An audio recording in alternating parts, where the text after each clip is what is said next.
Hello, listeners. Yamina here. I'm very excited to have you join us for another Dr. GPCR podcast episode. If you haven't heard, we are officially a nonprofit 501c3 organization. Becoming a nonprofit only solidifies our mission to serve the GPCR community.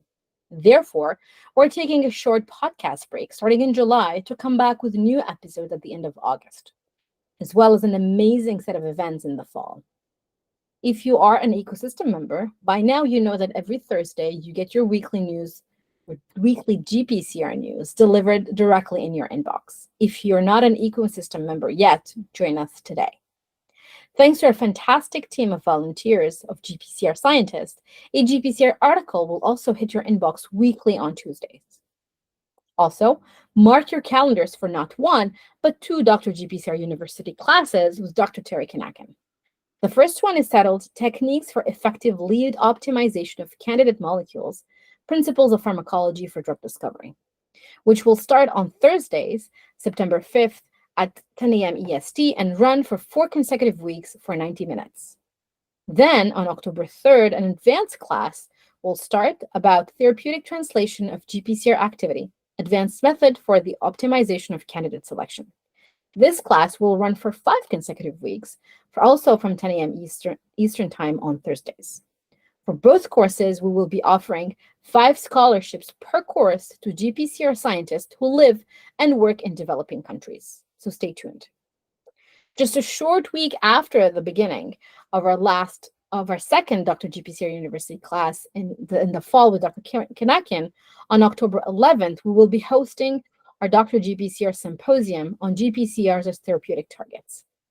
During that day, we'll have talks from speakers of all levels, both from industry and academia, a poster session, as well as a panel discussion. We're also excited to be co-organizing our very first in-person Adhesion GPCR workshop in collaboration with Dr. Anthony Boucard from the Adhesion GPCR Consortium. Mark your calendars for October 23 to 25 and join us in Mexico City for a fantastic meeting on all fascinating aspects of adhesion GPCRs and more. If you'd like to sponsor the Adhesion GPCR workshop, please email us at hello@drgpcr.com. Both emails, actually, we have now 2 emails, hello@drgpcr.com and hello@drgpcr.org. Both of these emails will be active for a foreseeable future to make sure that we don't miss your emails. And now, let's dive into this episode.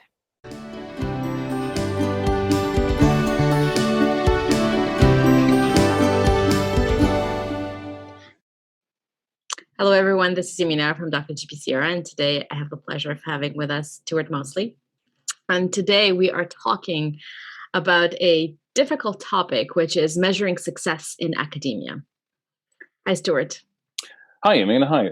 Thank you so much for having me again. It's a real pleasure to be back on the podcast, and I really look forward to our chat today. I'm super excited to have you on. And before we hit record, we were talking about how many times we've spoken, and it's always a pleasure. So this is part 3 of our conversation, and it's a difficult topic that we picked today. Yeah, but I think it's, the 800-pound gorilla in the room. I think it's an issue that virtually every working scientist deals with at virtually every level, at a very junior level all the way up to a very senior level. Yeah. And that issue is sort of how do we choose who's successful or not? How do we chart progress? How do we engineer progress? And how do we reward progress? Many review boards of many grant founding councils, and sure, you have to read in depth, but a lot of the time also people look at metrics because it's much easier, and it's especially easier for metrics at universities where there could be large numbers of people or at organizations less so. So let's say pharma industry and stuff, they for a long time they've not really had a publication interest. They're starting to now because it's an issue and it's a way of getting publicity and stuff. But definitely in academia, it's still, and I clearly remember the dawn of the H-index, which I feel partly responsible to bringing in, because I did this way back in 2008, 2009 at NIH for my green card, and I started looking up for biometrics, and I found the Hirsch paper. He's a physicist, and it was about gaining tenure in physics and stuff. And back then he said, actually, if I quote the paper correctly, an H index of 18 for physicists was considered that for tenured professors and stuff, which seems pretty easy in biomedical science because we publish a lot more. I mean, if you're a physicist, you don't publish that much. I mean, I have tremendously intelligent physicist friends, and they don't publish a tenth of what I do. Biomed sci tends to be very heavy on publication and a recognition of that. And I think as far as like a metricization and a sort of publication output, biomedical scientists are under the most amount of pressure, I would say, just for volume. If I understand where you're coming from, is the fact that we need a way to measure success, and measuring success has been historically done through publications. Yeah. And the pressure of publishing has been there, or is there from the moment you enter a lab to the moment where you start running your lab and want to run your lab. And I was going to say, I remember, also when I applied for my green card, looking up the impact of my publications and realized, actually, I never thought about it. To me, it stopped about experiment, publication quality results, paper, going through the whole review process, champagne, when it got accepted. Sometimes it was more easier than others, and that's it. But there is a whole world back there that quantifies your data, your success, of how many times people read it, what's the reach, and things like that.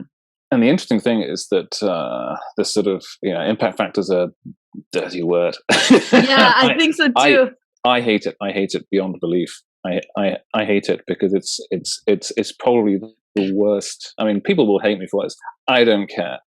I read any paper I like. It doesn't, I don't believe it 10 times more in one journal or another. I don't think that something of 9 is anything more than something of 5 or 6 or whatever. Read the paper. Read the paper. It doesn't matter. Read the paper. And if you don't like it, you don't like it, but read the paper.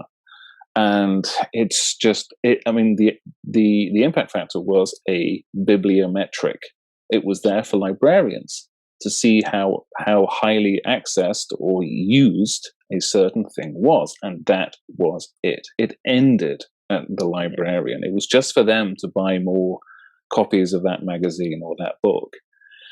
And this is the thing, is that, and also sort of, we live in an age of electronic data, and yet impact factor and citations and H indices are all based on reported citations. They're not based on views or looks or reads or interactions. And they really should be, because a lot of people could read your work but not cite it. And you can't prove it. Exactly. You can't prove that they didn't get it from your work. So then it's like a dead interaction. Yep.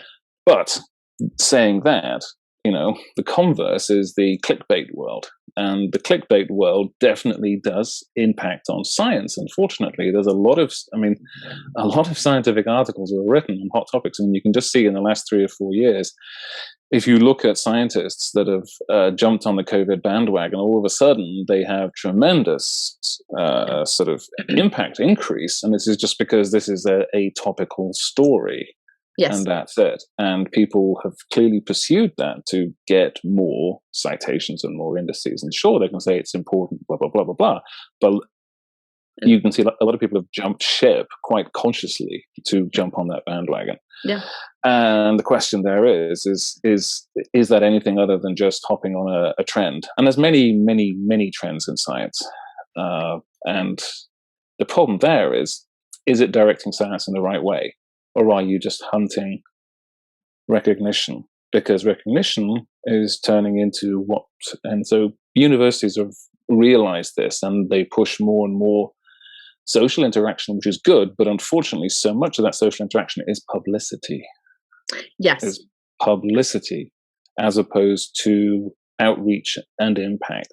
It's good to engage, and it's good to discuss, and it's good to disseminate information, but if it's done with the purpose of just getting headlines, and you can see this reading newspapers, there's a very clear impact and bias and push from certain institutions and certain organizations to flood the market with their output.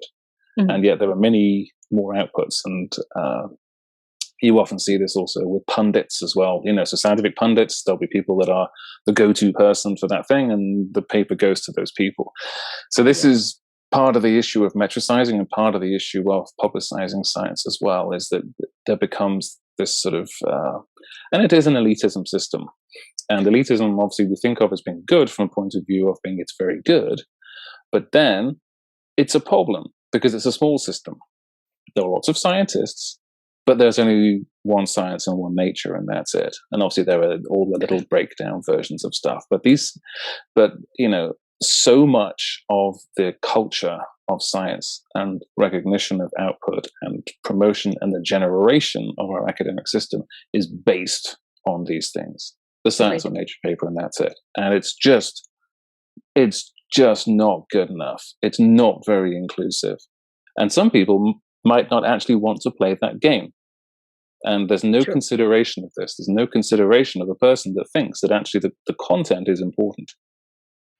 Agreed. As opposed to the output journal. And personal experience, I've seen people. So the big issue with these things is the importance that's imbued in these publications causes immense amounts of horrendous behavior and activity often in scientists, and also people just hold back work in this desperate hope to get this thing. They keep submitting again and again and again and doing these things. So actually it curtails slightly the speed and dissemination of information, and people then consider that, if they put it out in a lesser journal, that it's not as important. And I hate that phrase, lesser journal. Yes. Well, you made a ton of great points. So I'm going to take us back to the beginning. And I love the fact that you said, the impact factor with the journal the science is published in does not matter to you. And I completely agree with you on that. And we've tried with Dr. GPCR to, break down these barriers. And you're right. Data is the data. You may not like the person, you may not like the topic, whatever. The data never lies. You can read the interpretation. You may not agree with the interpretation, but the data is the data. And that's one of the reasons why we've always strived to offer the opportunity to everyone in the field at any level to come and present their work. At the summit, all our programs have been put together organically. The virtual cafes have been organic. I sent out hundreds of emails and I said, this is the number of slots we have. This is the link, first come, first served. And if you really want to present, just email me in case there was no more availability. Because just because we say we're going to do the virtual cafe once a month, and you email me and you tell me, Yamina, I really have this really cool story and I want to tell it to the world, I would never say no. Mm-hmm. And it's similar with the papers and also with conferences. Yeah, I mean, I would say that if you sit down and think about it, it's quite scary to think that actually virtually everything that is the cause of this problem of assessment of quality or assessment of output, it's down to this fact. It's down to this fact that people get jobs based on their science or nature paper. People get invited to conferences based on their science or nature or their Cell paper. Sorry, Cell, haven't mentioned you yet. but it's true. It's absolutely 100% true. It's 100% true. It's sad because it makes me think about all those scientists who may have not. Okay, let's take a step back. Being in an environment that is conducive to doing good research, to asking or thinking about big problems, important problems, and also being lucky in order to be able to get the data. That's groundbreaking. It's just playing the lottery sometimes. And then getting to get it past the editor, Exactly, and then get it past the editor. But I'm thinking about all those scientists who worked really hard, who were unlucky because the project didn't work, the funding got cut, and decided to leave science or do something else. And the question there is, how do we retain those people? Is there a system for us to provide in general, to provide scientists who don't have the opportunity or the luck somehow to publish in Nature, Science, and Cell in order to stay in the field? Is there a way to measure success in addition to the system that is available right now? Because we talked about it's a ship. It's not a speedboat. We can't say, you know what, doesn't matter. These are the new standards. Whether you publish 10 papers in Cell or in any other journal, you get it. Yeah. I think the very simple thing is that the way to change this is the way to choose what we want as our outcome. In the current system, all we want in our system is the production of those papers.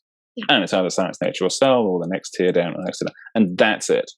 That's actually it, because that's all you then need to ascend in that system, be rewarded financially, and then once you reach a position of invulnerability or large size, is then you repropagate that concept. And that's all we're producing, and that's all it will ever produce.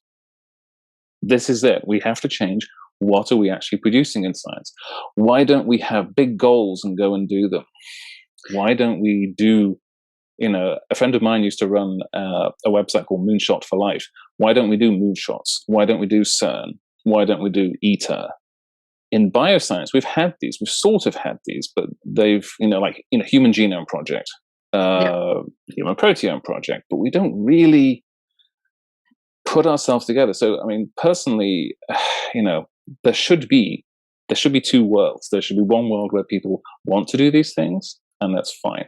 There should be another world where output is defined by actually doing things and having a goal, having a problem, and solving it, and not just producing papers. Yep. Because, and it's easy to say that. I'm sure science that does go into papers that produces these things does produce things at the end of the day. But unfortunately, 95% of the concept or the thoughts of the scientist doing the work is, I need this paper. Because if I have this paper, it proves that I'm a good person. And one person with a JBC paper and one person with a Nature paper, it is not even close, because people are told and convinced when they're on boards or committees, we have to give it to the person with a Nature paper because they're obviously much smarter and much better than the person with a JBC paper. They've probably not read the paper, of course, but that's the decision they make.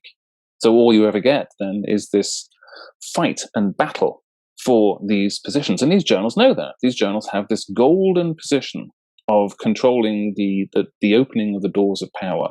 Yeah. And so then all you get is population of academia and industry with people that have gone through that process. And so that's all you're going to get. That's all you're going to get. Yeah. So let's, and it's funny because you mentioned, the goal being publishing in high impact journals. Mm-hmm. Then basically the discoveries reported in these high impact journals is in a way secondary. Completely. It's like just a consequence of wanting to publish there. Yep. As long as you're there, then that's it. That the content and the import of what's there is secondary. And it could be good, it could be mediocre, it could be me too. I've seen, I won't say this because I'll offend some people that work on these things, but you see the same thing over and over again on the front cover, and it's like, come on, we've done this, okay, move on. And it's like, you still see the same old thing. And it's like, okay, yeah, we've done it once. You get one shot on the front cover and that's it. And after that, it's generic. But that's the issue. There's just, and it underpins everything. And the problem is, we're never going to get out of it unless and I worked for a medical research council in the UK for about 4 years. And I actually quite liked the concept there. We had a total change of policy with respect to the type of research we were doing. All of a sudden, there's a focus away from, say, hypothalamic pituitary work to work on uterine fibroids and, say, prostate cancer. So it was going from the head to below the waist. Mm-hmm. And that was a government edict saying, these are pressing healthcare issues in our country. Can you start working on these guys and do some research on this? And a lot of scientists were quite resistant to it because they had been stuck in their field and they've been working on the hypothalamic pituitary axis for so long, blah, blah, blah, blah, blah. And this told me that, are you scientists or are you just engineers with a certain type of problem? A scientist would go, okay, that's a good challenge. Let's get it done. And this is what sort of used to happen. I mean, you could see this in the Second World War. There was a drive in many countries, and just to get progress and change, or like with the moonshot, there was a drive and there was a pressure, and those were all political. The same with COVID and SARS before it. There were big drives and pushes to learn more about these problems. But there are, you can choose many issues. You could choose heart disease. You could choose, COPD. We all know about cancer. All of these things. I mean, there's a push now in the States with Biden for, a great cancer push. But unfortunately, so many of those things then fall back into this process of it has to be in this journal. And if it's not in this journal, it's not going to get funded again. And it's just not true that those people are any better than other people that don't publish in that journal. It's just not true. I can tell you, I mean, I'm sure you've seen this and I've seen it as well. The fate and the attrition rate of young PIs who had their Science and Nature paper and get a PI job, it's like 90%. Because a lot of that paper, actually, there's a very high profile scientist on that paper who's probably last. And it's like... Exactly. And when that scientist then goes out on their own and gets cut off from that very high, powerful profile scientist, then they don't survive, because that other scientist is still in that field, and they get the access because they know the people in the journal and blah, blah, blah. Yeah. And just from a numbers point of view, there's a limited number of articles that can be published by these people, and therefore there's a limited number of successful people. And that's just not effective. I mean, a great example of somebody that, slipped through the system but has changed our world. And sadly, unfortunately, it's sort of dying a death. But there was a guy called Jonathan Ive, who was he didn't go to Oxford or Cambridge, but he ended up changing the world through Apple Macintosh and being one of the chief designers of the reinvention of Apple Mac. He came up with the iPod and the iMac. And, he wasn't a typical standard scientist and person. And greatness comes everywhere. It's not the sole premise of certain academic institutions. It's not the sole premise. And it's just, this is, the sad truth is, this is our society and has been our society for a very, very, very long time. Yeah. And so the question is, are we going to be part of the solution, or are we going to be part of the precipitate? Which is an old joke of a friend of mine. But we've got to be smarter. There are so many things in science. Which exist only because people are resistant to changing them. Not because they can't be changed. Everything can be changed. Everything can be improved. I think in some ways, there are parts of society which are effecting massive changes, and it's just based on will. It's just based on will. Are there enough people? And it's a problem, because this is one of the great issues of, digital media and digital communication now. It gets around the standard channels of information and dissemination, and it gives power to people like you who want to change the system. There are people like us. There are people that are interested in change. There are people, and we can find other voices, and we can make a realization that there's a plan, and people do actually have a desire. And I know people in very big positions of power that are really interested in this, and they do have allies out there. And having digital global access to people, and to have ideas out there on the internet, to hear people talk about them, and you realize, oh yes, there is a movement, there is interest in people to change this. Because I don't want to change things just to change them, but this is to change things to make things better. Because the attrition rate, are we just selecting for a group of people that are feeling ruthless enough to be part of this system? Yeah. People will not believe this, I intentionally don't play part of this system, because I don't want to be part of the system, because I don't think it's rational. It makes life 10 times harder than it should be. But I don't want to, so if we have cool, interesting data, I'm not going to keep pushing and pushing and pushing and waiting and sending and resending information. I want it out there. I want people to see it. So things like bioRxiv and medRxiv are helping this tremendously. But unfortunately, the vast majority of these papers are just basically preprints before being accepted in the journal it's very ironic. A lot of people use the archive system once they already have pretty much known that it's going to be accepted in these big journals already. So they're not doing, I would take this as a step forward if people didn't then submit to a firewall journal. And this is an interesting thing as we talk about impact and talk about how important these big papers are. They're all behind paywalls. Well, that's the other thing. So that's the other thing. So again, a lot of great points, but I think one, in order to change, we need to admit that there is something wrong. There is a problem. We need to have a status of the situation, and having the outlets, the internet, and having the ability to talk about the fact that the system is the way it is. Yep. It's not perfect because it doesn't fit everyone. I don't think there is a system that will fit everybody. That being said, you mentioned, picking between somebody who has a Nature paper versus somebody who has a JBC paper. That's how it is, because they're going to pick the Nature. So that being said, I'm trying to put myself in the shoes of someone. Actually, I'm the JBC person. Yeah. And when you've been raised as a scientist in this idea that if it's only a JBC paper, only a molecular pharmacology paper, then it's great, good for you, but you're never gonna get to that point.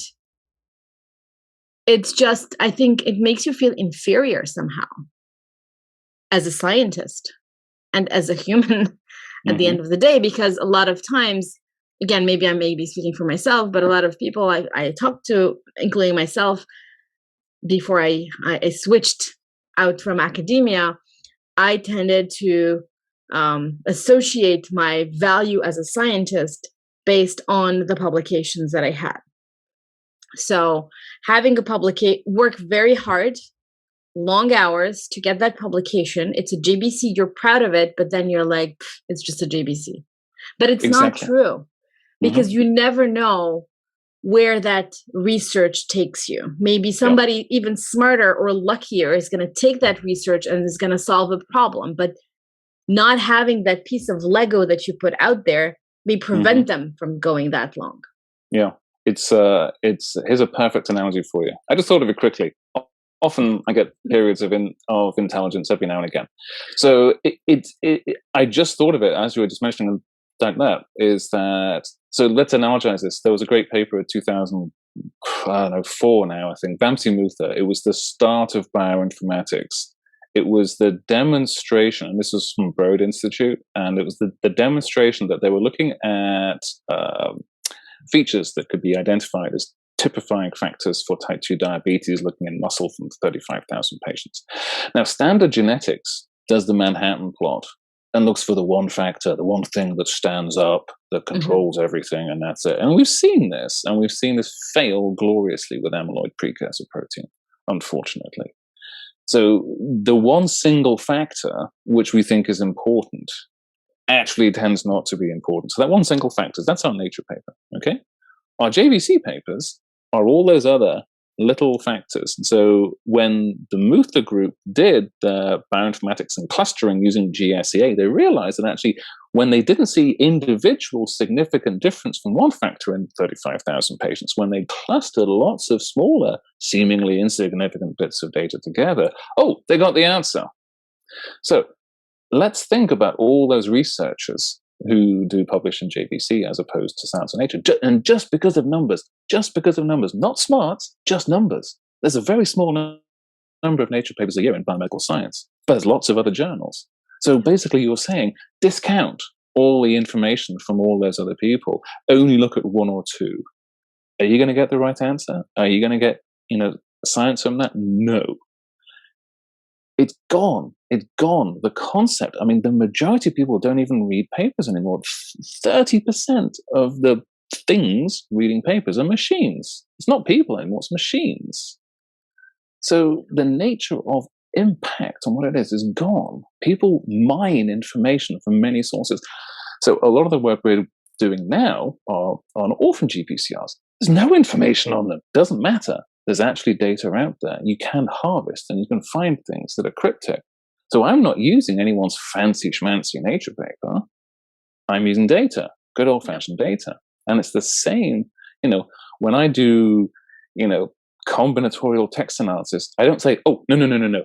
I tell my algorithms, only look in Science and Nature, please, because that's right. Everything else, junk it. And it's like, no, I use everything.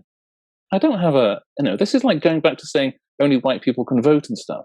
It's that bad. I'm sorry, people, it's that bad.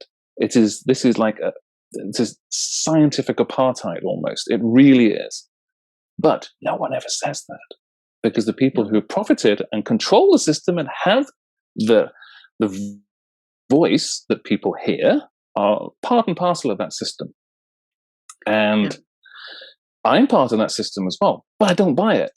But too many people just haven't got the guts or the cojones to say it, that it is bad and it is wrong, because we do lose scientists and we do lose hope and we do lose interest. And people that actually have a drive and a force and a sort of like an impetus to really make a change and do it.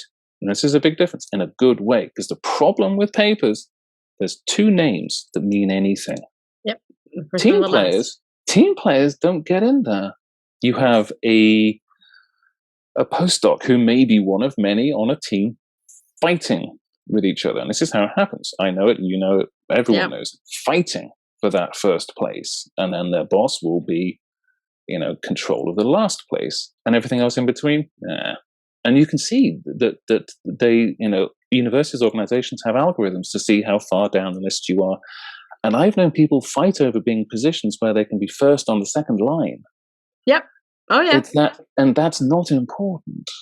What's more important to me, and there are some places, there are people that are looking into teamwork and things like that, but it's just not enough. It is not enough.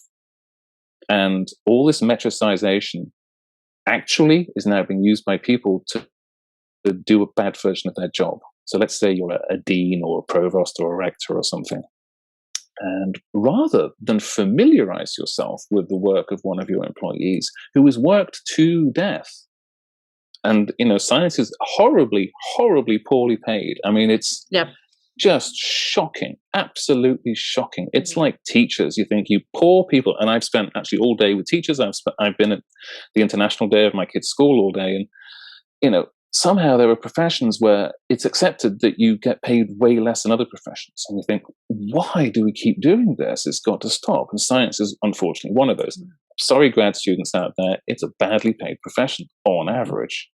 There's one or two rich people, but all of your years of school and all of your years of grad school and all your years of postdocing, you don't get much. Sorry. But this should change. Because the problem is you don't get much because some people get a hell of a lot. And they keep on getting a hell of a lot forever and ever and ever and ever because of the system, because they hold positions in which the ease of their access to these anointed journals is everything. And this is the thing, I really have to criticize this aspect because I think it is the linchpin. And it doesn't make any sense anymore. It made sense back in the day where these were the only journals that existed. I mean, these are old, venerated journals, and I used to see them in newsagents back in the days when people used to go out shopping and buy things and read them with their hands. Remember that, kids? You probably don't. Yes, that used to be the way it was. Yeah, I don't. Actually, I do. Actually, there were editions of these journals at the library, and I'm showing my age now. But in the UK where I grew up, there would be a newsagent called W.H. Smith's, and we had buy books and newspapers and stuff, and they would have only that they wouldn't have science because I was American, so they just have nature, and that was it. And it'd be next to New Scientist and other, So I used to read Scientific American when I was a kiddie as well, when I was about 10. So I think I was an odd child, but I just found it fascinating, and I didn't mind half the articles being over my head, and that was fine because it was good to just experience things. But now in this world, access is not an issue. Sole publication in these things doesn't mean a great deal. And actually what you really can see, because you can analyze things very quickly that you couldn't do when I was a student, you can see that some papers in these journals are not very good. And you see that other papers in other journals are really good. Yep. And the only separation is just that they were lucky enough or not to get in there. And as you mentioned, there are so many reasons, not many of them scientific, that actually dictate that.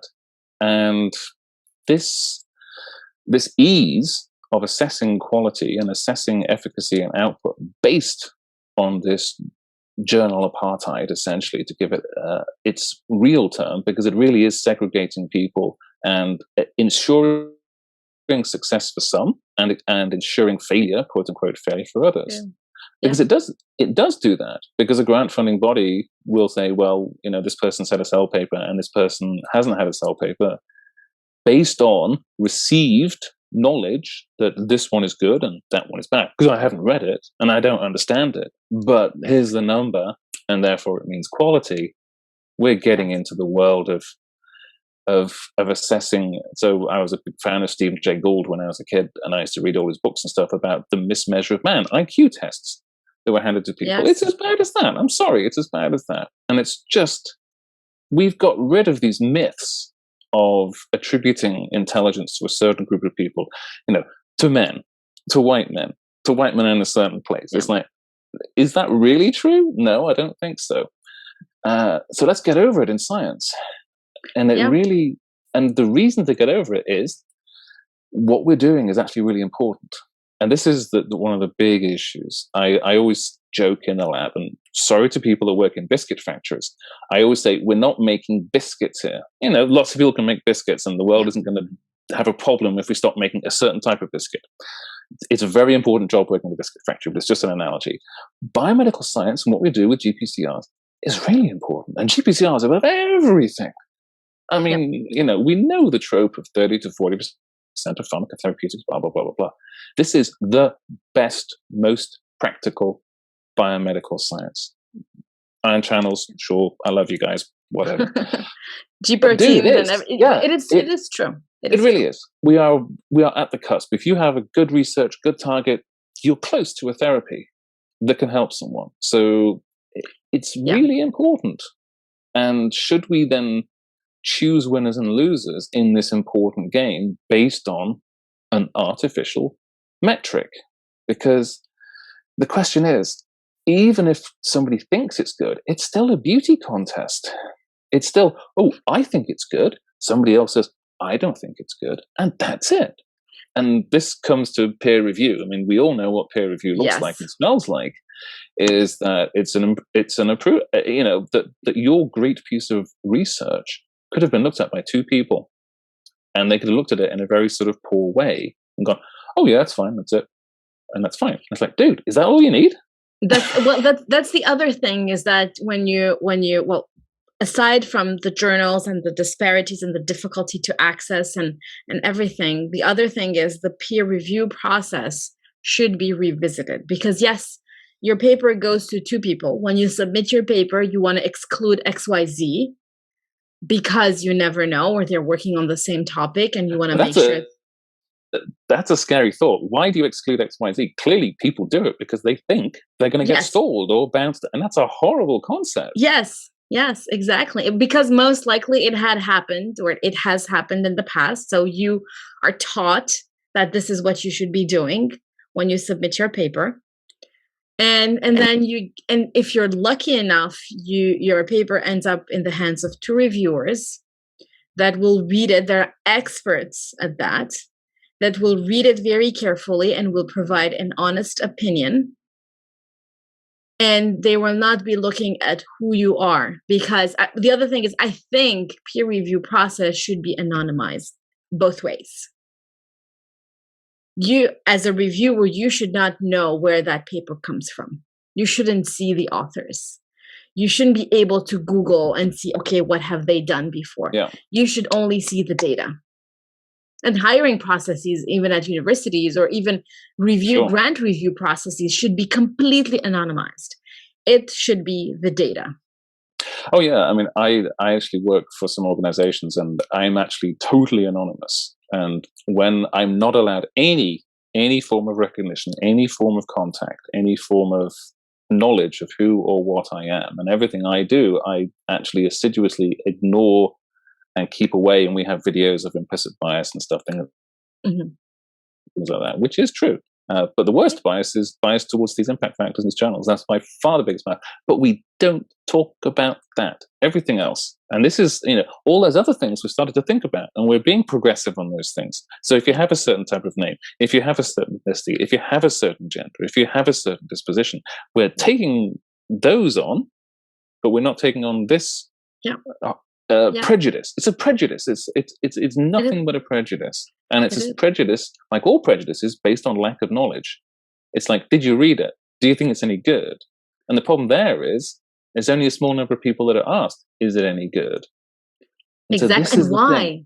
Yeah. And why? I think, before I think we hit record, we were talking about how could we propose a solution at another way of quantifying success. And now that we're talking about it, why not, anonymize the applications when you're applying for a faculty position?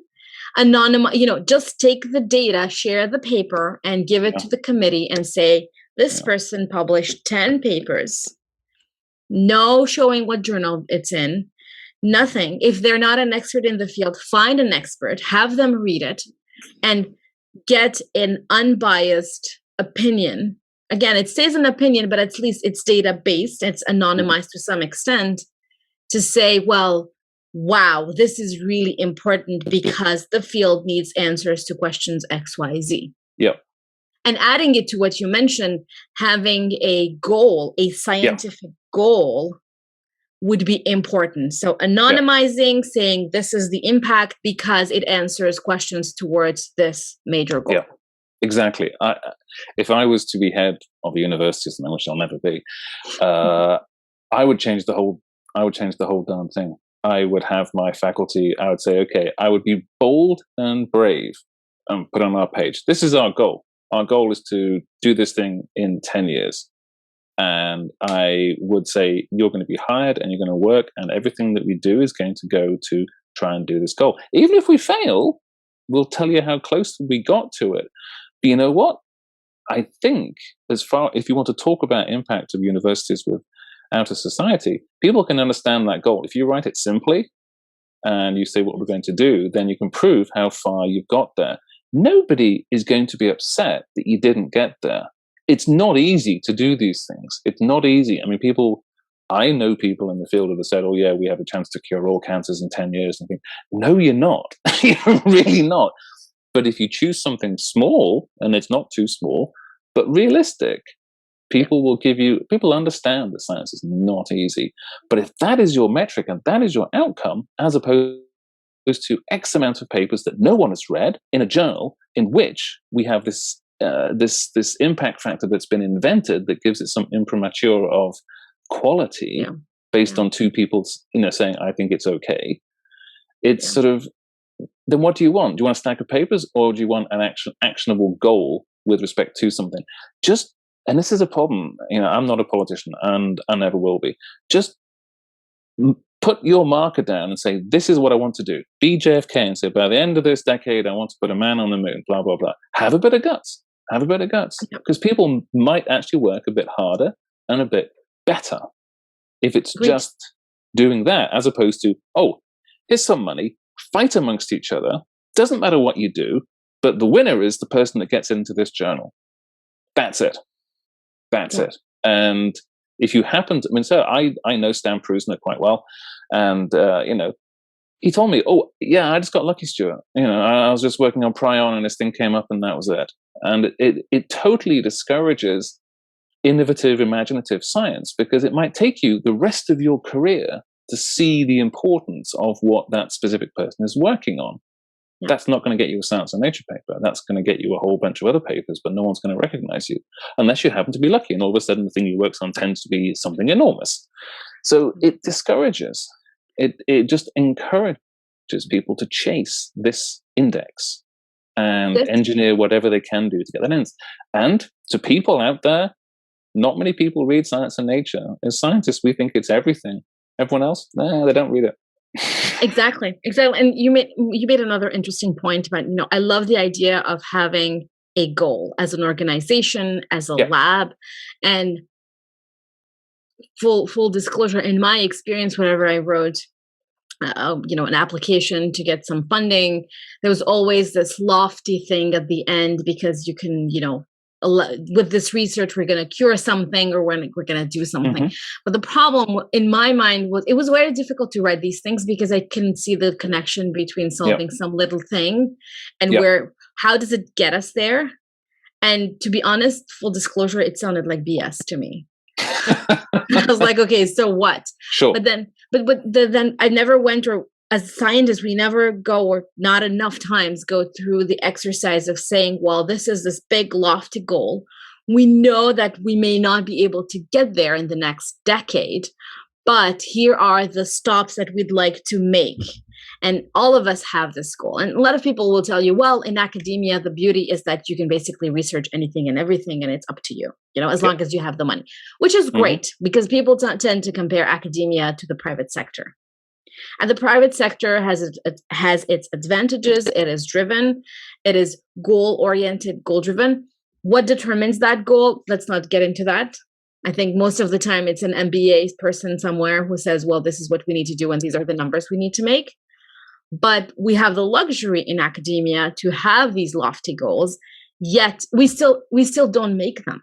Yep. We don't make those goals. Yeah, because it's not our business. Our business is just to do the small. And so there's a phrase here where it's often hilarious. So I work in a place where English is a foreign language. And it's always funny when I describe to people the descriptive essence of what the word academic actually means when you're in Britain. Academic actually is a byword for useless, unfortunately, or not of importance. And so let's say it's the end of a season in soccer, and two teams are playing, and they're both in the middle of the table. They're not going to win anything. They're not going to get demoted to the league below. It's called an academic game. It's academic. It's only of like technical interest. It's of no import. And this is a problem, is that unfortunately, there's a lot of people in science that, like I mentioned before about, the work we had in the MRC, they are more than happy to keep on doing their little niche, because it's their little niche, it's their series of experiments, and all of their friends know their work, and they publish in their thing, and their friends read their grant reviews, and their friends give them money because they're doing their research that they've always done, and that's it. And all they're doing is they're furnishing themselves. And they can, at the end, they can say, well, we're doing this because of disease. And it's like right at the bottom. No, this has got to go the other way around and say, exactly. It doesn't matter who or what you are doing. This is our issue. You jump on board, talented people, and you fix it. So I just saw, a tweet from Musk and stuff. It's like, I'm sure everyone sees tweets from Musk because it's like, who else doesn't? And he said that he's exactly. So he's one of the he gets everything because love him or hate him, people watch him. So and he's going to set up some sort of like legal department or whatever because of his problems. And he said, just send me a tweet with 3 reasons why you're wonderful and why I should hire you, and that's it. And it's like, dude, it's like, just make your claim to be part of this team, but you're here to do the team thing. You're here to do this goal. So if you want to work on this, let's say your department or university and say, okay, we're putting our thing down. We're going to do this thing. You want to do this thing with us? You come and join, and we do this thing.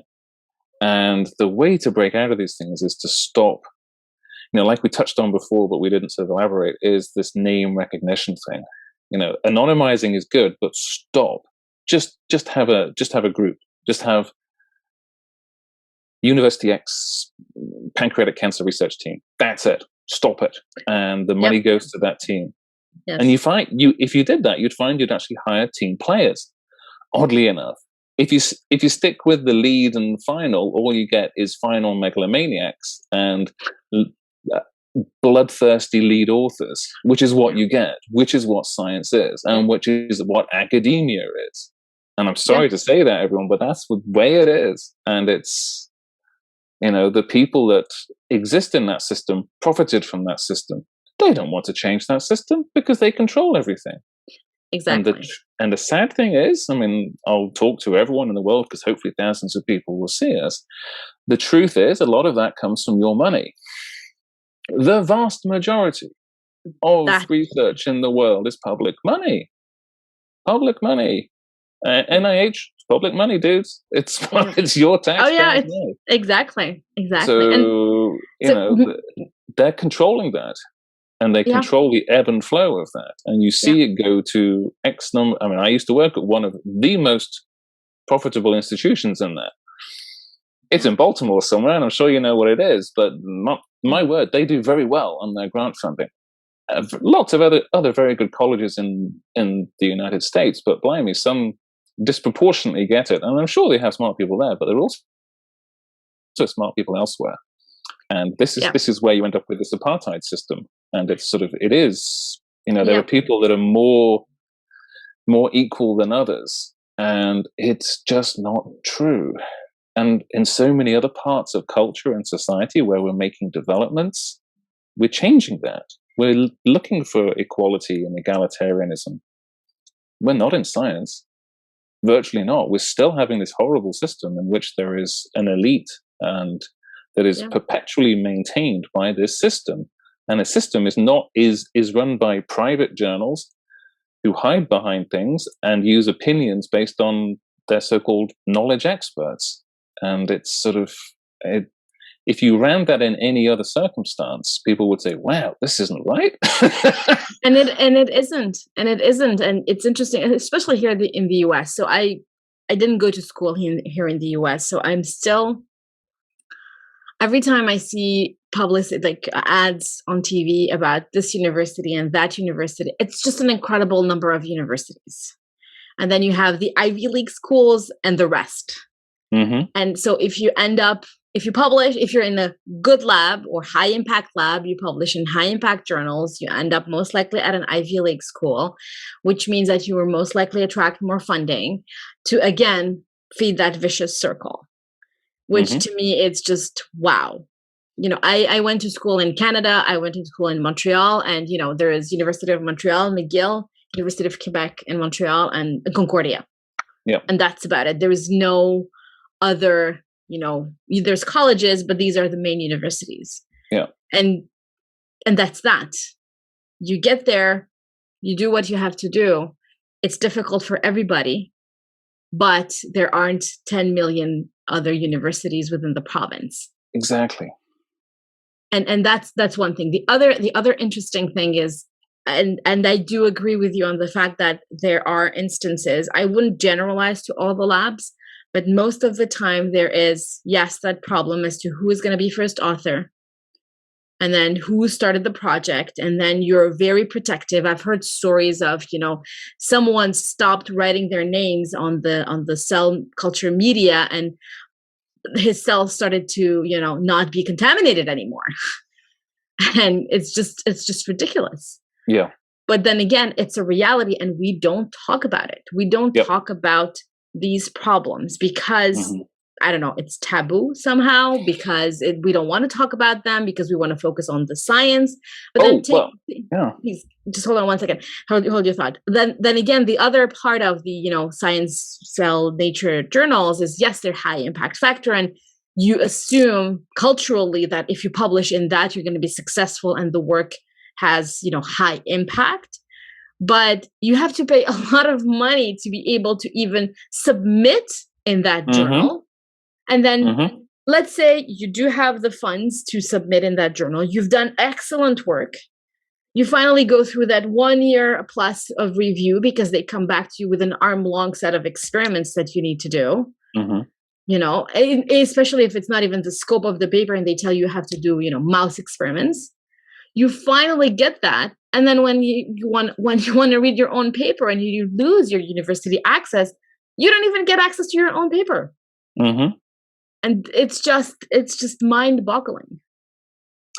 Because this is the issue, is that people, because it's dangerous to speak out, so, the simple fact is me, and I'll say this, and okay, and it's like, I don't criticize anyone that works at these journals, but I criticize in which the way people assume and assess the quality of these journals. It's just not true. There is quality everywhere, and it just depends on what you want to do. If you're one of these big, super trophic people that control lots of money or lots of influence, what do you want to do? Perpetuate the system or get things done? And you can say they will all say, well, these people are the greatest because they publish in this, and so therefore these are the people that need to get this job done.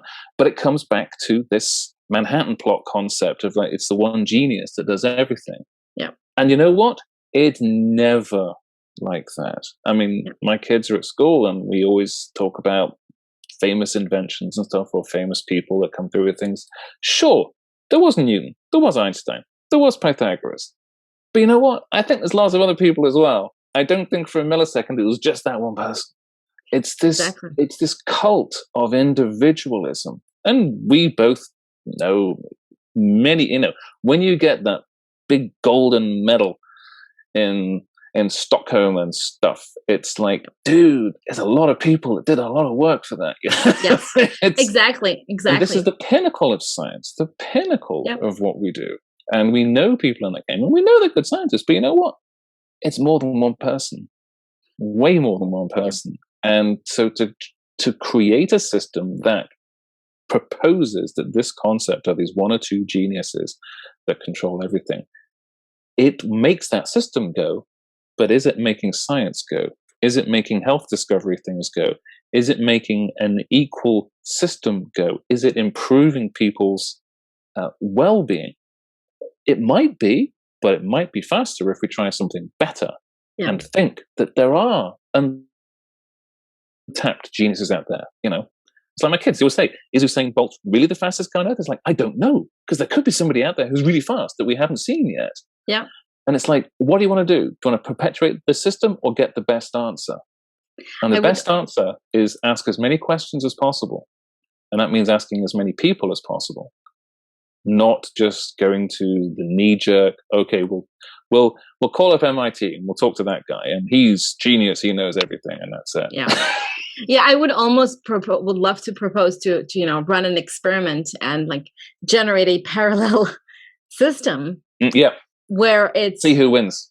Yes, because you put out there a very interesting question: is the current system allowing us to make important discoveries fast enough? Are we making people's lives better? Are we saving more lives? Yes, we are. But then the question is, could we do better? Yeah. If we were not, singling out that one person in their field and saying, well, this is the guy or this is the gal that we need to think about. But you made a very interesting point about, faculty positions and professors and all of this. And that's one thing that always I found fascinating. So as a professor, so you typically get hired as an associate professor with a tenure track, and then you work, you get tenure, and then basically no one can fire you, and whatever happens, even if you have to close down their lab. And I think that's something. I get the need. There is a lot of effort put into the fact to get to where you are and to get tenure, but I don't understand why someone who has had tenure, who is not contributing anymore at all, is still at a university getting paid to virtually do nothing. And that's also a problem because that person is taking up the space for someone much younger. Sure.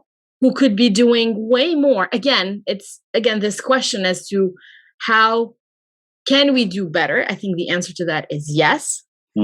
But how can we get to that point where we actually get a data and say, well, actually, look, we changed something and it's much better than it was before. It's a problem because I think you've hit on a huge point, is that the goal of the vast majority of scientists is to do that very thing, is just to reach a position of invulnerability by any means and for no other reason than itself. They don't have a drive to do their thing. They don't have to say, well, I'm doing this because of the cause. I'm doing this because of this cause. They'll all say that. And this is the problem. Every single grant is that, it has the final sentence BS of like, this is going to cure cancer, blah, blah, blah. But really, they should say, yeah, this is just going to further my career until I get invulnerable, and then I'm going to do nothing. And it's just not effective. It's like, what are you ending up producing? You're having people, and sure, you can say that they're producing X amount, and all universities do this. And please don't be upset, universities out there, for me. But this is not good. because you know what it kills, and I see this in so many departments, is there's no academic collaboration. Because the journals and their supremacy in this process and the structure of the archaic paper that we still write. I published a paper on this fairly recently, which is rather ironic as hell. And this is irony beyond belief. And I'm going to have to do my Blackadder joke here because it's one of the greatest jokes ever in Blackadder. So Blackadder talks to Baldric and says, "But irony, it's just a bit like Goldie and Bronzy, but just made out of iron."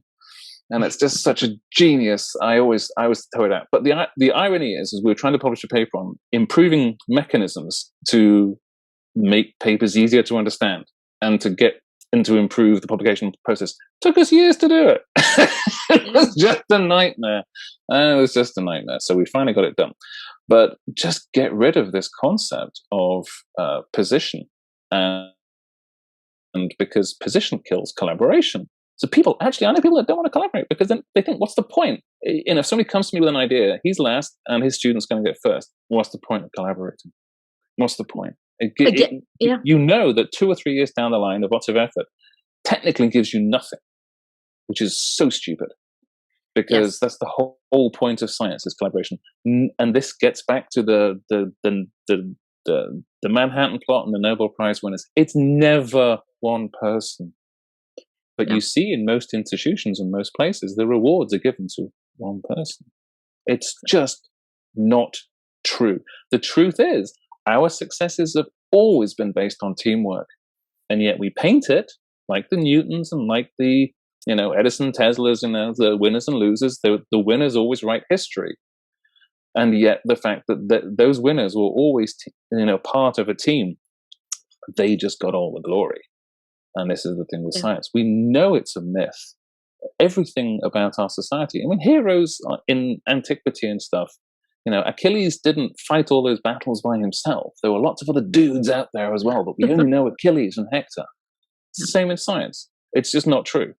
And so why don't we accept that fact and then make science in such a way that it does promote collaboration, it does promote outcome, not output. Output is a horrible phrase. It just means, I can stack my papers up and blah, blah, blah, blah, blah. But to John Q. Citizen out there, what impact has it made? And I know many scientists whose entire body of research might be seen as being academically wonderful. It's virtually unknown and has no effect on society. Yep. Is that what supposedly smart people should be doing all their life? I don't think so. That's a waste of time. Because as I said, it's public money. And esoteric science, there's a certain, I think, so one of my old standards is, sure, I'm all for esoteric blue sky science, but you know what? It can go somewhere or it can not go somewhere. Choose the one that's going somewhere. And you're going somewhere when you state, oh, this is where we're going. Yes. 99% of science, it's that one little sentence at the end, oh yeah, we're doing this for this. And it's not, as I said, that should be front and center. That should be number one, not like a final afterthought to justify why you're still doing your niche esoteric science, because it makes your life easy. You don't have to think about things. You don't have to change. You send it to the same journal, all the people you know in your field. It makes life easy. And they all pat each other on the back and they give each other grants, and that's it. It's not innovative, doesn't make people grow. And also, it doesn't pave the way for new thoughts or new people, because those people stay in those positions forever, become, and I'm part of this problem, making people live longer and stuff, especially in the States. In countries like Europe, we still have retirement ages, but they sort of don't really work anymore because people hang on forever as emirati and stuff. And it doesn't really work because essentially they anoint their next level and they keep them around. And so I think universities or organizations have to have bold concepts and put the thing. And this is the problem, is that the people in those positions of power are the opposite of what we should have. They are, as you mentioned, they are risk averse and they're counting the money. And it's like, it doesn't work like that. Big successes are never made on counting bucks. And it's made on saying, a bold decision, a bold decision. And asking the hard questions as well, as to, if I were the dean of University X and I were I would go around and talk to everyone and ask them, why are you doing this? Yeah. I need to know, what's your goal with this? And you made a great point by saying that, the money comes from taxpayers. So you owe taxpayers an explanation as to what you did with their money. Because absolutely, I mean, if you've stuck your claim on the wall and said, this is what we're going to do, and you have smart people working hard all together, and as I said before, even if you don't get there after 10 years, I guarantee you've got somewhere, and you've got somewhere on that journey. Yes. Otherwise, if you don't have an overarching goal, you're just producing some stuff after 10 years, which every individual who's profited in that system has personally profited. Has anyone else profited? No. And it's just, it is, I think, and I know this for a fact, academia survives by being isolated and esoteric. If it was part of the normal knowledge base of the outside world, people would go, oh my goodness, what sort of culture is this? What sort of culture do you have here that is engineered and run in such, I mean, this is such an old-fashioned, bigoted system in every way. Every way. I mean, it's sort of, I work in a faculty which is, if you look at the students, 80% female. You look at the faculty, 5% female if you're lucky. And it's like, dude, what's going on? And this is like, I'm sorry, but this is 50% of the population, okay? And there's such huge disparities. And it's not even close to being bridged or changed or altered in any way, shape, or form. And you can run this with every other marginal type of group or personality. And the biggest, as I said, this is sort of an apartheid. The biggest thing here is based on these criteria which are invented and which are held by people who weren't elected and who were in public organizations or in their private organizations that profit gargantuanly from this process. And if it's the best work, then it should be free.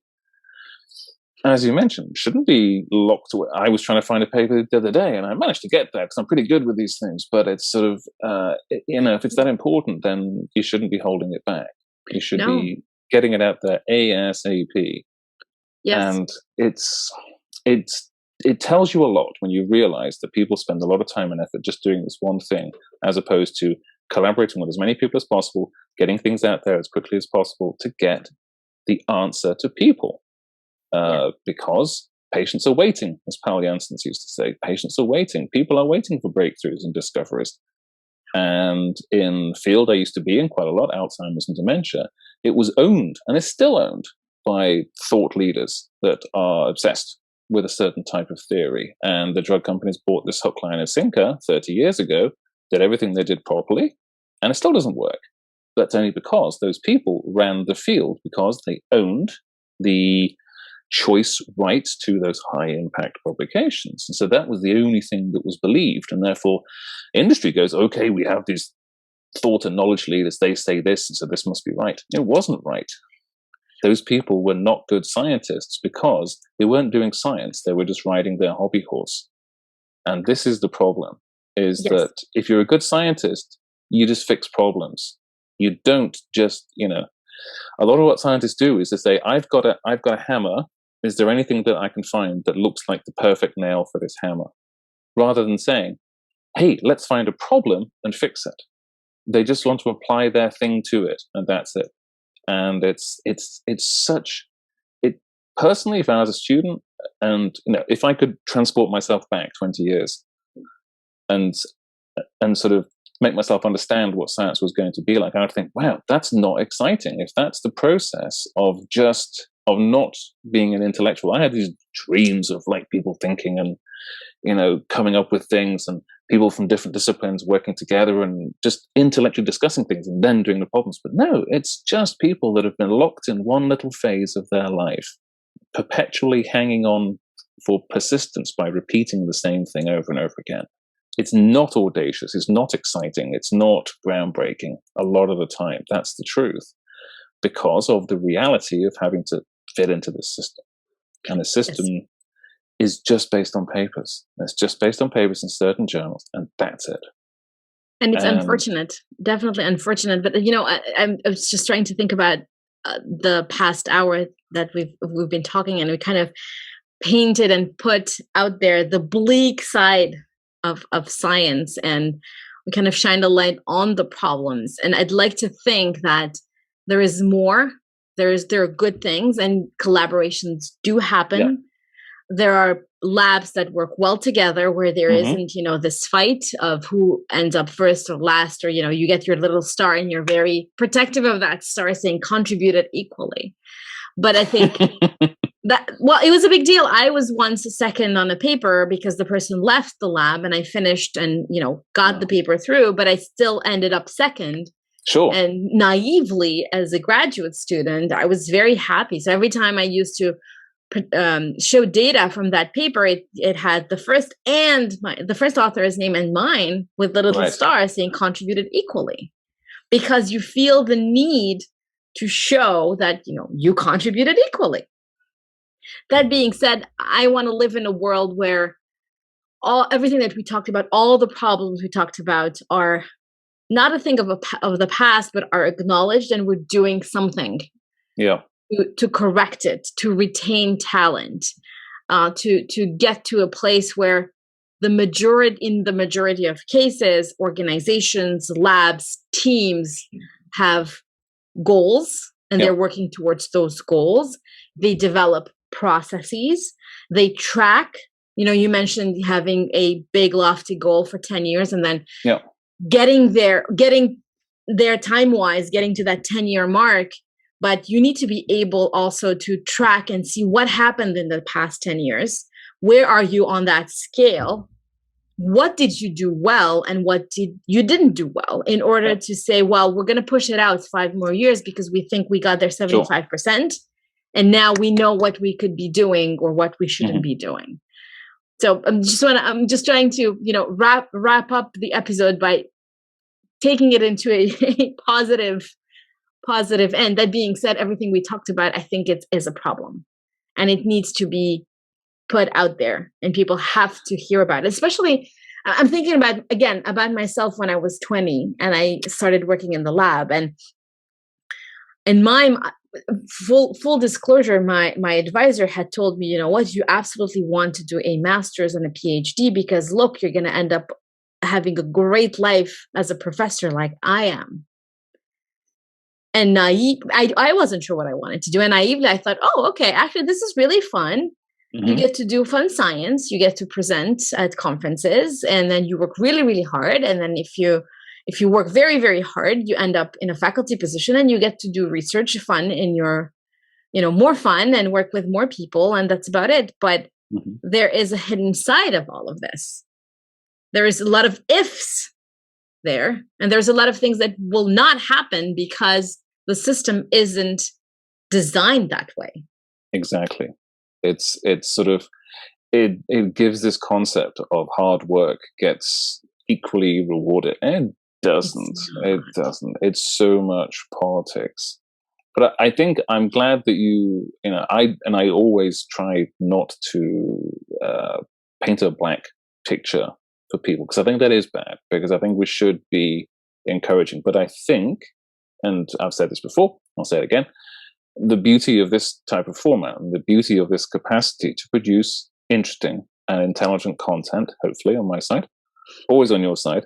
I dream of intelligence every now and again. I don't guarantee it, but this is it. This is the way to do it, is to connect with people and to say, this is my opinion. This is your opinion. We want to make things better.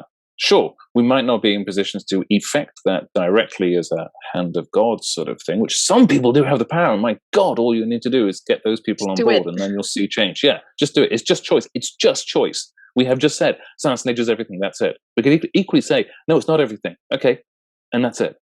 Yeah. And the important thing is outcome, is to have pin your research to a goal and tangible. And the beautiful thing about research is, you can either find things along the way to somewhere where you don't know you're going, or find things along the way to where you're going. And you know what? Those things are actually practical that you can use for things. Otherwise, you're just hoping that random experiments, we just have 10,000 chimpanzees hitting on keyboards and we'll get Shakespeare all of a sudden. You will do, but why not plan it? Why not Yes. engineer your whole system to engineer that success, that even if you don't reach your goals, the things that you've done along the way and the innovations and the practical new science that you've done have a practical application. Yes. And get out from this academic sort of concept of, oh, as long as what you're doing is academic, then it's good and it's okay. That only survives in this economy of these journals and this position and this imprimatur, because it's not a justification. It's just it's not an achievement. It's a justification for people to say, why was this person in this position? Oh, because they had this and this and this paper. No one has said, oh, are they any good? Did they do anything? Or whatever. Yeah. No. They filled these artificial criteria that we've created. They're not real world criteria that are actually effective. Because as I said before, I know countless numbers of high flyers that have had their, high impact science and nature paper, and then they've crashed and burned because they weren't behind that. They were propelled into those positions of power, and some survive and some don't. Yeah. But it's the concept of, I think it's behind everything, is have a tractable goal and have that as what drives you, not the personal reward.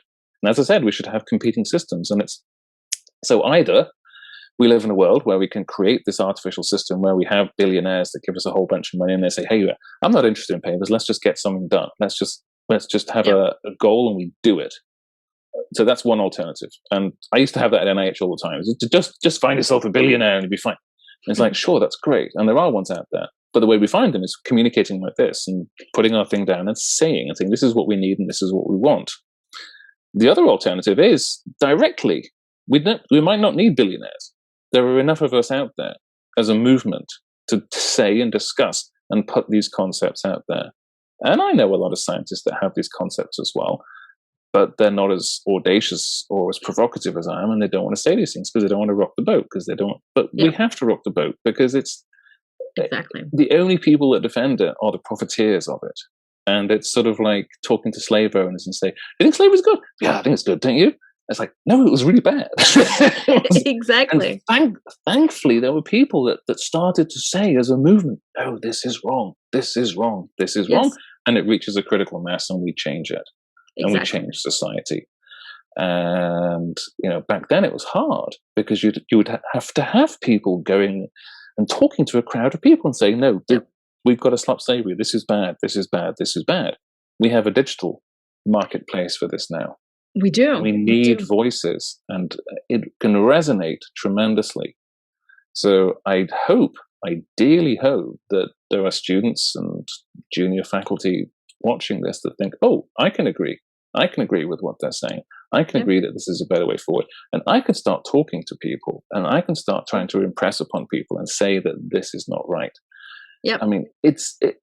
I've alluded to these things all the way through. It's sort of like this. This is like a social history case. It's really important. Whenever we talk about these things, we always end up discussing the really important thing about GPCR biology, because it is really important. It is. And no matter what disease you can think of, there is a GPCR involved. It's difficult sometimes to speak up, especially if you're, junior faculty or you're a postdoc, and you cannot fight the system from the outside. You need to shape the system from the inside. So if our conversation for the past hour or so has inspired junior faculty to at least think about a 10-year plan, to create your research with purpose in order to change something for humanity, to discover something that will impact human health, then I think our mission, we achieved our goal with our conversation today.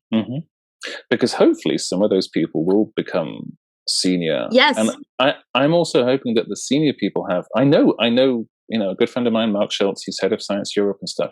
He's super progressive on these things. And actually, I know personally he's more progressive than he can say in public and stuff. But that's because he has to deal with people on a daily basis, like journals and stuff. But we should be, because, it's really important what we're doing. And I can't stress that it will help people more if we can challenge and break through these doctrines. But it's just the academic institutions have to change, and Yes. they have to realize that they should be about solving things rather than just being academic career engines. I think for so many years they're just academic career engines, because academics, Yes. the high flyers get very rich, lots of publicity, lots of glitz, and it's like that's just a glittering prize for people, and it shouldn't be. They should be the unknowns who have worked and toiled to help people in society. There should be the unknown scientist. And I think I used this phrase once, told to somebody else, is like, the person I respect most is the person that's done all the work that doesn't get any recognition. Yeah. It's the unknown soldier that laid down their life for a cause that was true and right. Exactly. And that's who we should champion, not the person that climbs to the top of the greasy pole. And, agreed. And I think, we've talked a lot about, trainees, and you mentioned at some point that trainees don't get paid what they're for their value. Absolutely. And that's something also that needs to be put out there. People have to understand that, okay, they tell you, oh, your value is X as a postdoc, at least, for example, here in the US. But then because you're changing the world, or your research is going to impact, but at the end of the day, you're not the one carrying that flag, because people are not going to see you as that person. And it shouldn't be a sacrifice that you have to make. You need to be able to have a normal life. I'm not talking about luxuries. You need to be able to make a rent and not decide which bill you pay first, depending on when pay comes in. Yeah, and I think a large part of the reason for that is this hierarchical winner and loser concept, is because some of the people that you're working with are paid 10 times what you're earning. And if there was a little bit more egalitarianism, the pay wouldn't be as bad. Yep. And and also, if the whole research field was to create something worthwhile and actionable, you know what? You might make some more money out of it that then gets fed back in. Exactly. And that's the whole point of it. There's nothing we have a startup and stuff, but our unique selling point is that we're not rapacious. We're not out to make vast amounts of money. We're out to make a lot of money to feed back in, to make better discoveries. Exactly. That's what we're interested in. Sure, we'll make some money along the way, but that's fine, because we work hard and we're smart and we do good things. So that's good. It's a win-win-win-win-win, and that's it. So if your organization does that at universities, rather than saying, oh yeah, our goal is to keep all these professors in their jobs for 40 years and they can do whatever they like because they know where the journals go, that's a horrible, wasteful, because it is wasteful, because it's taxpayers' money, kids. It's wasteful, and it's not productive. Yes. And if you just hope that one or two winners come out of it, that's not smart. That's just random stochastic chance. Why not be smart? If you're supposed to be smart, why not act like you're smart? And it's like, it drives me crazy. Have a goal. I love the idea of, thinking in the perspective of win-win-win, because it's better for everybody. Yeah. It's just better for everybody. And it's funny, we were talking the other day, and I don't mind. I'm just thinking about Dr. GPCR, and I don't know if people realize this, but I've started this with my husband, and we had a couple of interns who graciously offered their time, and it is on a $0 budget, using current day technology, staying up late nights, waking up in the morning, and in order to put out there something. And nobody pays me to do this. Mm-hmm. And I do it because I like what I do. And I'm hoping that our interns, past and present, do it because they enjoy my company. They enjoy, giving back to the field, doing something meaningful. And I hope that whoever's listening and whoever follows Dr. GPCR listens in because they enjoy consuming what's out there. Mm-hmm. And in my mind, it's a win-win-win situation. Because I actually see consumers as also contributors as well. Yes. Because they're being a party to this concept of change. I think everything we do here is about change, because this is a system like we discussed before, which is an egalitarian system. It's a system of saying, hey, there's lots of people out there. Listen to as many people's information and advice as you can. There is genius in, it's like the concept that you could meet God and sort of an old bag man on the street. Just treat everyone as though there could be something important. That's not a bad thing. Treat everyone with respect. Don't say, well, I want to talk to this person because they don't have a Nobel Prize. Who are they? It's like, no, that could be really important.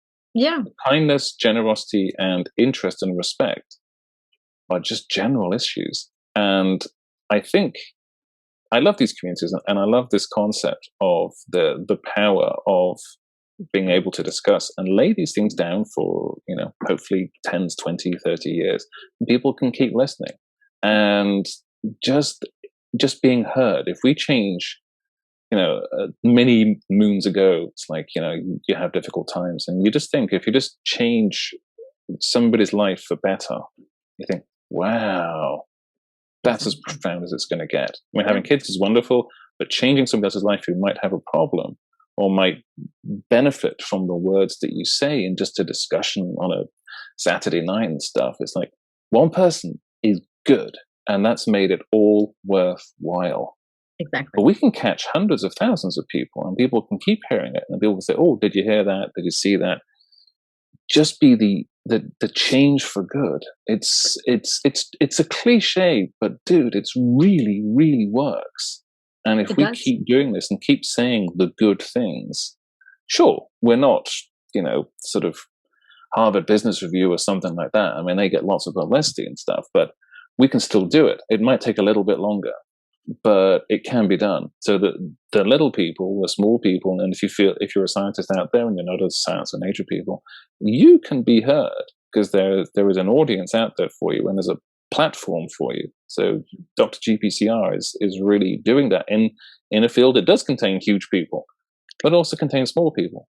Yeah. And there's no difference. It's sort of, we really have to inculcate that in society. Yeah. Is that, sort of in a weird analogy, it's like but my favorite quote about Abe Lincoln is, sort of, man is never so tall as when he bends over to help a child. So Abe Lincoln's like the Nobel laureates, and we're like little children and stuff. But be like that. Be like that. If the big people at the top get to hear that a lot of people want change, then they should feel responsible to say, okay, well, perhaps we should change. And we can change it on the way up, but it'll be longer. If the big people at the top admit that there's a change, it'll go real quick. It's exactly. And it'll go real quick.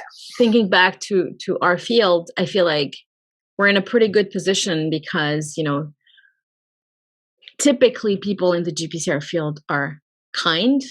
You can reach out to anyone. Sometimes you get you get one person who's too busy, won't answer, or something happens. But if I have something to put out there for the junior people listening, yes, you should talk to everyone. You should talk to the second year PhD student or master's student, and you should talk to the Nobel laureate, or at least you should try to, because at the end of the day, we're all part of the same community. Mm-hmm. And at the end of the day, we all bring different experiences, and it's the sum of those experiences that make the field the way it is.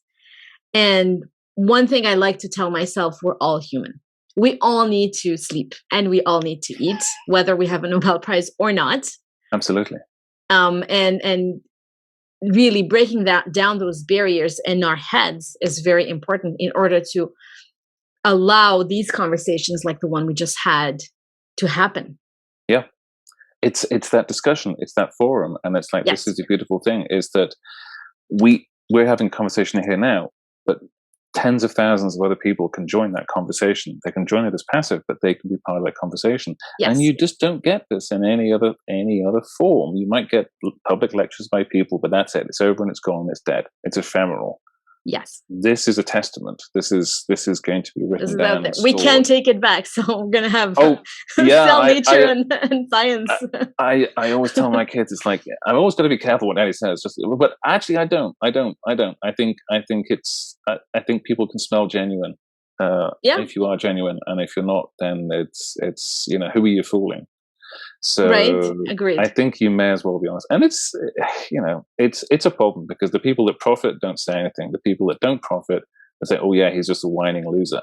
And it's like, no, that's not the case. Okay, that's a really simple cop out, and we're smarter than that.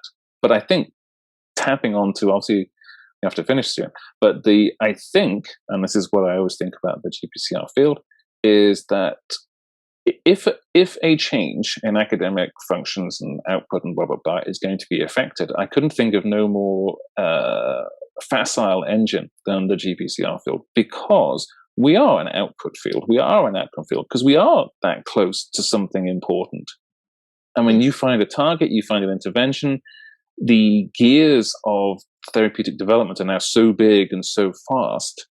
You could be 4 or 5 years away from something. And this is what we are trying to do with our work, is to accelerate the 20-year drug turnover cycle to 4 or 5 years. We can do that now. And so because we have that capacity, we have this relative ease of saying, okay, here's our goal, here's our 10-year big moonshot picture. We can do that. So as our field is so agile and so effective in that process, we're the ones that could be the push for change of the system. And I know a lot of people, because we do hold a tremendous power with respect to public engagement, because we're the people that make the medicines, and it's like, these have I mean, my parents are both old, and they take a stack of medications every day, and it's sort of like, dude, you're surviving because of pharmacologists and GPCR people, okay? That's impact. That's real impact. So if we as a community decide to say, okay, we're interested in doing this, and we're interested in, because we could do it, we could set up cross-industry, cross-university, cross-organization, functional goal targets, and say, if you're on board, and we do this. And you know that there will be a goal. If those people work together and produce something in 10 years, you'll have a goal, and that goal could be enormous. And you know what? The outcome of that could pay for everyone. Exactly. It's as simple as that. I mean, we know that. So it's just, I mean, it's like the biggest single advert for come and work on GPCRs. But it's fantastic. It really is. It's absolutely. I mean, it is. If you're an inquiring mind, sure, you can go to work for Google, Alphabet, or whatever, if you're an IT tech person. And that's an interesting, cool community, and I quite like it in a way, but it's turning now into a corporate community as well, so people are hiding things and stuff. The GitHub thing is open and stuff, and that's a great way. It's a different world of science, basically, the world of coding and stuff. But the GPCR people, we could easily do it, because we have such capacity for deliverables. We could change the way academia is, because our output could be game-changing beyond belief. I mean, our work is essentially trying to enormously expand the pharmacopoeia. The pharmacopoeia is actually tiny compared to what we could do if we understand more about signaling. So we are the ones that have the power to do the big goal stuff, and it's just a choice. It's just a choice. It is. And having the perfect, please. Yeah, that's the perfect win-win-win. Is the workers will win because they'll work on something as a goal, as a group of team people. We'll change the crooked academic structure, and we'll produce something at the end which is sort of having an effect on people's healthcare and lives and welfare. Exactly, and it hits right in the goal of Dr. GPCR, and why I started. Well, it started with the idea of a podcast and talking to people, but it eventually evolved into having the goal of accelerating GPCR drug discovery by bringing people together and providing these opportunities so that we don't work in silos. Yeah. And having, meetings sometimes once a year, once every 2 years, and then flaunting our data, and maybe some percentage of that interaction will end up in a collaboration, but really concentrating that and being that funnel. And imagine if that community and that ethos could then affect a change in the way we do science and research.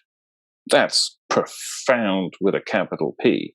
And we can do it, and we should do it, because I think we are the engine for change, because we do have that capacity. So it's amazing. And this is the beauty of this sort of capacity for internet discussion, is that it can hit thousands of people, millions of people, hopefully, millions of people. I don't know how many we are in the field, but I want to say hundreds of thousands. But if we change the way science is done, that's a societal change. And I think we have that capacity. And I think what you're doing and what the community is doing, the concept and the ethos can go to that. I mean, before we talked tonight, I didn't really have this idea in my mind, but it's really serious now that actually what we're doing could really be that change and could effect that and say, okay, this is how and why we're doing research. There's always the why, and the why is a group. So I think there's, with everything, so I'll just finish up. Often I sort of, when I'm talking about bioinformatic analysis, I used to use the most tweeted picture of all time, which is Barack Obama talking to the little kids in the window and stuff. And I'd show it to the students for like 10 seconds and say, okay, did you see the picture? And they go, yeah. What was in it? And they can explain it. And then I show them it again, and I talk for a whole hour. And you can deconstruct every little perfect little niche that has gone together to make that tremendous picture in there. So something simple like our discussion now, and ending up with this conversation, you realize that there's actually an immense amount of potential in there with respect to just talking about academic achievement, to realizing that what we're doing here, and that, it's not specifically what we're doing, but it's the concepts of what we want to do. Yes. Have that capacity. And I didn't realize that until just now. I thought, oh, wow, this is it. We could, hopefully in the future, this will be seen as the point in which we made a change. I hope other people say that as well. And other people do that. And we're not the only ones, because I don't want to be known as, oh, he was the one that did the change. No, definitely not. I think at the end of the day, what we want to get to is, sit back and relax in 20 years and say, well, look at how many people were on board. And together we decided, what shall we do next in order to improve human health, in order to make an impact? Exactly. Either on the academic, but also on humanity in general. Yeah. We want to find people that want to do it and not be known for it. Yes. Agreed. Because I don't care if it makes me happy and makes me fulfilled and makes me think I'm a good person and a good scientist if I've done something which has a positive effect on somebody else. I think of myself as last, because I think of, my name is Stuart, and Stuart means servant. And I can't think of a better way to serve my society and my culture, my personality, my group, whatever. I'm a person of the world. If I can help somebody else, that's it. That's all I need to do to be a decent person. Perfect. That's a fantastic way to end. There is this quote which turns out to be not to be an African proverb. The quote that I always use is that it says, "If you want to go fast, go alone. If you want to go together, go." I'll get it. So if you want to go fast, go alone. If you want to go far, go together. And I think it's a really nice quote. No, I think that's perfect. I think that's absolutely fantastic. So we'll end on that. Thank you so much, Stuart, for your time today. A pleasure. I need a favor.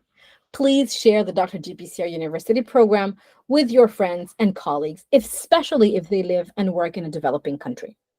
Please subscribe to our YouTube channel. Many of you come back to watch our videos, but aren't subscribed.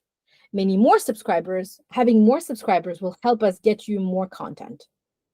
Thank you for joining us and listening to this Dr. GPCR podcast episode. We would like to thank our guest and our Dr. GPCR team, Attila, Ines, Montserrat, Ivana, Cam, John, Yatsu, Andreina, and Balint.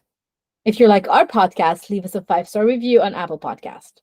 You can also leave us a testimonial at drgpcr.com/testimonials. And don't forget to subscribe to our monthly newsletter on our website to get all the news about all the work that we've been doing and we are doing at Dr. GPCR directly delivered into your inbox. Another great way to support us is to share your favorite Dr. GPCR programs with your network and colleagues. Email us with any questions or suggestions at hello@drgpcr.com or hello@drgpcr.org. As I mentioned, both emails will be active for a foreseeable future to make sure that we don't miss your email. Until next time, stay safe.